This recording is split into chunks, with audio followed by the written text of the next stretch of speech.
Hello, Dr. David Murphy here. Hope you're all staying healthy and well and practicing your social distancing, which is going to be my topic for today.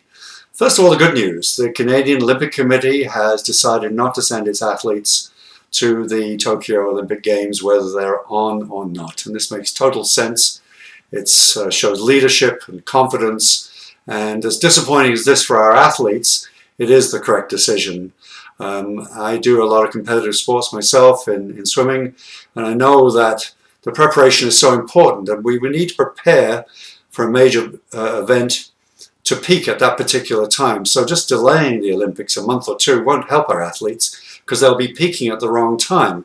It makes total sense to cancel altogether, wait till next year, and everyone can go again.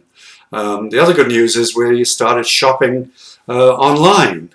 Doing our grocery shopping. The local superstore has a system where you order all your groceries online, pay for them online, and then you turn up at the store. There's a particular bay to go to in the parking lot of the store, and your groceries are placed in the trunk for you. There's no human contact. And I really hope that other stores pick up on the idea and start to do the same thing, so that we can all just still get our groceries with peace of mind, continue practicing social distancing. That keeps not only us but also the employees at the store safe too, because they're not having a lot of contact with people. The bad news is, unfortunately, not everyone gets the message, do they? I'm seeing images on TV and online news of people gathering at beaches, a large number of people gathering, still going into bars and restaurants where they're open, and this just doesn't make sense to me. I think we have to realize that what we do during the next 14 days will then have an impact on our healthcare system at the end of that 14 days. So it's very easy now just to think, oh, there's no problem, there's nothing out there. 14 days later, we're going to see the effect of those behaviors. So I think we need to start doing that. If you're doing social distancing, let's share those ideas with other people. Share it with friends and family and talk about the benefits, talk about the necessity.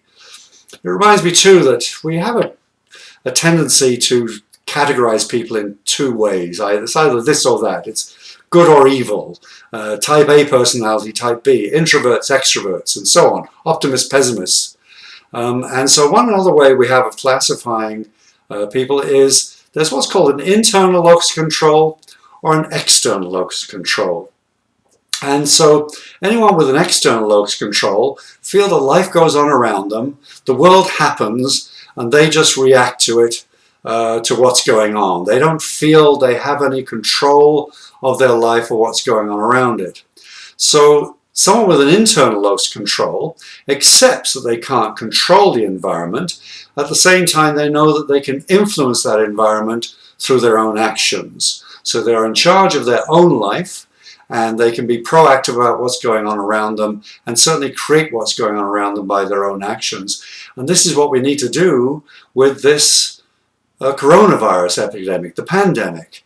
Perhaps the people with the external locus of control are hoping that governments and organizations and other people will come to their rescue, will somehow stop the virus spreading. And certainly governments and agencies have their place to play. But this pandemic will be wiped out by our own individual actions. In a plague, in an epidemic, in all these words we don't like to use, it's spread by people, and it's spread by our actions. And so we need to start changing our actions to self-distancing, so then the virus is denied hosts from which it can reproduce and spread. So we all need to start taking our own action, self-distancing, quarantining if necessary. And I think that's probably coming here in Canada. I think it's going to come to every country eventually, that we will, just much like Italy and like Spain, will be asked to stay in our homes, and we need to pay attention to that. So I hope you will. I hope you'll continue practicing self-distancing, because that's what is ultimately will make the difference. So stay healthy, stay well.